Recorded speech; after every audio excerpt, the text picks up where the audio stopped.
Kakinada city మాజీ MLA Vanamadi Venkateswararao 2014 ముందు TDP నుంచి వైసీపీలోకి వస్తారని, ఎమ్మెల్సీ పదవి కావాలి అంటూ వైసీపీ అధినేత జగన్ను కలిశారని కాకినాడ సిటీ ఎమ్మెల్యే ద్వారంపూడి చంద్రశేఖర్ రెడ్డి అన్నారు. 2009లో 5 ఏళ్ల పదవి కాలానికి గాను తాను చివరి 9 నెలలు మాత్రం పదవిలో లేకుండా రాజీనామా చేసిన సంగతిని గుర్తు చేశారు. ఆ చివరి 9 నెలల్లో తనతో పాటు కొందరు ఎమ్మెల్యేలను అప్పటి సీఎం కిరణ్ కుమార్ రెడ్డి సస్పెండ్ చేయించినట్లు ఎమ్మెల్యే ద్వారంపూడి చెప్పారు. శుక్రవారం కాకినాడ సిటీ ఎమ్మెల్యే ద్వారంపూడి విలేకరులతో స్థానికంగా సమావేశం నిర్వహించారు. తనపై మాజీ ఎమ్మెల్యే వనమాడి చేసిన వ్యాఖ్యలపై ఆయన స్పందించారు. మాజీ ఎమ్మెల్యే వనమాడి తనని పరుడుగాను అక్రమార్కుడిగాను చేసిన వ్యాఖ్యలను ద్వారంపూడి తప్పుపట్టారు. 2019లో జరిగిన ఎన్నికలలో కొండబాబు అక్రమాలు అవినీతికి పాల్పడటంతో అతన్ని కాకినాడ ప్రజలు ఓడించారన్నారు. ప్రస్తుతం తాను ఎమ్మెల్యేగా ఉండి కాకినాడలో ఉన్న అన్ని డివిజన్లను అభివృద్ధి పదంలో నడిపిస్తున్నారు చెప్పారు. కాకినాడ జగన్నాథపురం ఉప్పుడేరుపై 3వ వంతెన నిర్మాణానికి ప్రభుత్వం సిద్ధంగా ఉందని, అదే విషయాన్ని తాను సీఎం జగన్ వద్ద ప్రస్తావించినట్లు తెలిపారు. బ్రిడ్జి నిర్మాణానికి కేవలం 34 కోట్లు అవుతూ ఉండగా మరో 80 కోట్ల వరకు స్థల సేకరణకు వ్యయం అవుతుందని, అందువల్ల ప్రభుత్వ భూమిలోంచే బ్రిడ్జి రోడ్లు వెళ్లేలా నిధులు పొదుపు అయ్యే విధంగా నిర్మాణం చేసేందుకు తాను ప్రయత్నం చేస్తున్నట్లు చెప్పారు. 2004లో తాను అప్పటి ఎమ్మెల్యే ముత్తా గోపాలకృష్ణ గెలుపునకు విశేష కృషి చేశానని, 2009లో ముత్తాకు కాకుండా తనకు కాంగ్రెస్ పార్టీ టికెట్ ఇచ్చిందని చెప్పారు. తాను ముత్తాని ఏనాడు విమర్శ చేయలేదని, 2019లో గెలిచిన వెంటనే ఆయన ఆశీస్సులు తీసుకుని నగరాభివృద్ధి సలహాలు ఇవ్వాలని కోరినట్లుగా ద్వారంపూడి చెప్పారు.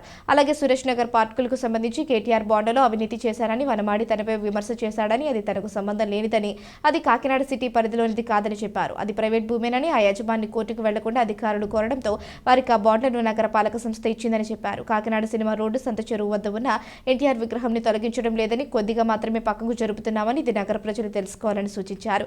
ఎన్టీఆర్ విగ్రహం తొలగిస్తున్నారని ఆందోళన చేస్తున్న కొండబాబు అక్కడ మరో ఎన్టీఆర్ విగ్రహం ధ్వంసమై ఉన్న దాని నిర్మాణానికి బాగు చేసేందుకు పట్టించుకోవడం లేదన్నారు. కాకినాడ నగరంలో ఎన్నో విశిష్ట ప్రాచుర్యం కలిగిన దేవాలయాలను తాను అభివృద్ధి చేస్తున్నట్లు ద్వారంపూడి చెప్పారు. అనంతరం ఆయా డివిజన్లకు చెందిన మాజీ కార్పొరేటర్లు, నాయకులు జరిగిన అభివృద్ధిపై వివరించారు.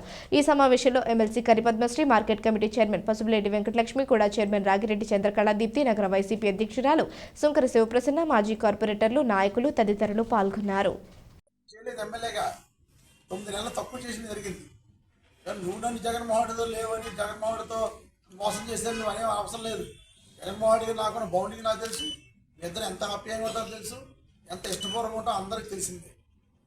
ఒక్క విషయం ఖచ్చితంగా అడుగుతున్నా, రాజకీయాలు నిన్న మాట్లాడేగా చెప్తున్నాను. 2014 ముందు జగన్మోహన్ రెడ్డి నువ్వు జైలుకి వచ్చి కలలేదా? ప్రశ్నించుకో. కాకినాడ టికెట్ నీకు కావాలని అడగలేదా? నువ్వు స్వయంగా మా ఎమ్మెల్సీ గారికి కన్ఫర్మ్ అయింది.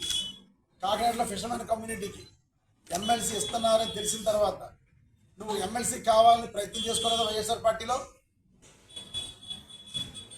పార్టీలో జరిగే ప్రతి కార్యక్రమం, ప్రతి విషయాలు కూడా నా దృష్టికి వస్తాయి. ఎందుకంటే తూర్పుగోదావరి జిల్లాకు సంబంధించి ఏ విషయాలైనా కూడా పెద్దలు కానీ పార్టీ నాయకులు కానీ నాతో డిస్కస్ చేస్తారు, నాకు ఎట్లీస్ట్ నాకు తెలియపరుస్తారు. కనుక నువ్వు ఎమ్మెల్సీ కాకినాడలో ఫిషర్మెన్ కమ్యూనిటీకి ఇస్తారని తెలిసిన తర్వాత నువ్వు ప్రయత్నం చేసుకోలేదా? కనుక రాజకీయాల్లో కొన్ని గుట్లు ఉంటాయి, కొన్ని రహస్యాలు ఉంటాయి, అన్ని బయట చెప్పకూడదు. కానీ నువ్వు ఇప్పుతున్నావు కాబట్టి ఒకటి నేను చెప్పాలని నిర్ణయించుకుని విషయం చెప్తున్నాను. అదేవిధంగా ఏదైతే జగన్నాపురం 3వ బ్రిడ్జ్ ఉందో, జగన్నాపురం 3వ బ్రిడ్జు అలైన్మెంట్ ద్వారా ఎవరు యాక్టివేషన్ చేసుకున్నా కూడా డబ్బులు అవుతాయని అంటున్నాడు. అవసరం లేదు. 116 కోట్ల బ్రిడ్జికి 35 కోట్ల రూపాయలు బ్రిడ్జికి అవుతే మిగతా దగ్గరగా 80 కోట్ల రూపాయలు ఎక్విషన్ కోసం అవుతుంది. నేనేమంటున్నాను, ఎక్విషన్ డబ్బు లేకుండా ఆ బ్రిడ్జికి 35 లక్షల రూపాయలతో ఏటుమగ ఏదైతే ఉందో వెనకాల ప్రాంతం నుంచి ప్రభుత్వ భూముల నుంచి వెళ్ళిపోయేలా చేస్తాను. ఒక్క రూపాయి కూడా ఎక్విషన్కి అయ్యే ఖర్చు లేదు. నేను చెప్తున్నది అది. తప్పకుండా అలైన్మెంట్ మారుస్తాను, జగన్నాపురం 3వ బ్రిడ్జ్ తీసుకొస్తాను. ఎక్విషన్ నిమిత్తం 1 రూపాయి ఖర్చు పెడతాను. బ్రిడ్జ్ ఎస్టిమేషన్ పెంచేసి బ్రిడ్జ్ కాస్ట్ తక్కువ, ఎక్విషన్ కాస్ట్ ఎక్కువ. ఎప్పుడో బాలయ్య గారి టైంలో వేసిన డిజైన్ ఏదో అంటున్నావు. బాలయ్య గారి మహానుభావుడు ఆయన వేసిన తర్వాత ఆ ప్రాంతం డెవలప్ అయిపోయింది. ఆ ప్రాంతంలో వేసిన నీకు పబ్బం గడిపోవడానికి, నీకు బెనిఫిట్ వచ్చేలా చేసే అవసరం మాకు ఎవరికి లేదు. అయినా ప్రభుత్వ సొమ్ము అలా ఖర్చు పెట్టి ఉద్దేశం మాకు లేదు.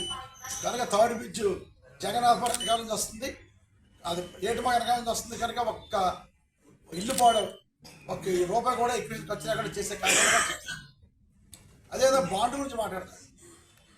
బాండ్ లేదు నేనేదో అమ్మేసుకున్నామని ఇవన్నీ తెలిసి మాట్లాడినోడితో బాగా మాడచ్చు. కొండబాబుతో ఏంటంటే ఒక అబద్ధాన్ని 4-5 సార్లు చెప్పాడు. నాయకుడిలాగా చంద్రబాబు నాయుడు లాగా లోకేష్ లాగా అబద్ధాన్ని 4-5 సార్లు చెప్పి ప్రజలను మభ్యపెట్టే కార్యక్రమం ఏదైతే సురేష్ నగర్లో ఉందో ఫస్ట్ ఆఫ్ ఆల్ అది నా కాన్షియస్ కాదు.